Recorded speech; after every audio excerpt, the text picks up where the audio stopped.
కాబట్టి దేవుడు చూస్తూ ఊరుకునే దేవుడు కాదు. నువ్వు కృతజ్ఞత కలిగి ఉంటే నిన్ను హెచ్చిస్తా ఉంటారు, పైకి ఇంకా హెచ్చిస్తారు, ఇంకా హెచ్చిస్తారు. కృతజ్ఞత మిస్ అయింది అనుకో, డౌన్ చేస్తారు, ఇంకా డౌన్ చేస్తారు, ఇంకా డౌన్ చేస్తారు. సీక్రెట్ అంతా ఒకటే, కృతజ్ఞత. కృతజ్ఞత కలిగిన వాళ్ళు లోబడి ఉంటారు, కృతజ్ఞత కలిగిన వాళ్ళు విధేయతతో ఉంటారు, కృతజ్ఞత కలిగిన వాళ్ళు భయంతో ఉంటారు, కృతజ్ఞత కలిగిన వాళ్ళు చెప్పింది చెప్పినట్టు చేస్తారు, కృతజ్ఞత కలిగిన వాళ్ళు అడుగుజాడలో నడుస్తారు. ఆలోచించండి, నీ జీవితంలో ఎప్పుడైతే కృతజ్ఞతలోంచి పక్కకు వస్తావో దేవుడు కోపం నీ మీద రగులుకుంటుంది.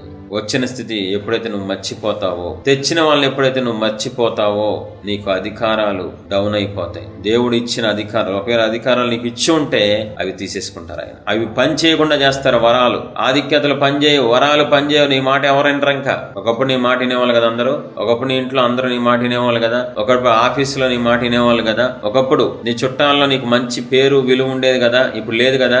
ఎందుకని? కృతజ్ఞతలోంచి పక్కకు వచ్చేసేవాడు. అందుకే ఈ రోజు నీ మాట ఎవడేంటో నువ్వు చెప్పేది. ఎందుకంటే నువ్వు దేవుడి పట్ల, అందరి పట్ల కృతజ్ఞత విహీనురాలుగా మారిపోయావు. అది దేవుడు గమనించారు, నీకున్న వాటిని తీసేసుకున్నారు. గుర్తుపెట్టుకో, ఆయనకి హెచ్చించడం తెలుసు, తగ్గించడం తెలుసు, పైకి తీసుకెళ్ళడం తెలుసు, ఆయనకి కిందకి తొక్కేయడం కూడా తెలుసు. రెండు తెలుసు దేవుడికి. ఎప్పుడూ ఒకేలాగా ఉంటారు. దేవుడు నాకు ఇచ్చిన అధికారం తీసుకోరు అని పిచ్చి భ్రమలో ఉన్న మాకు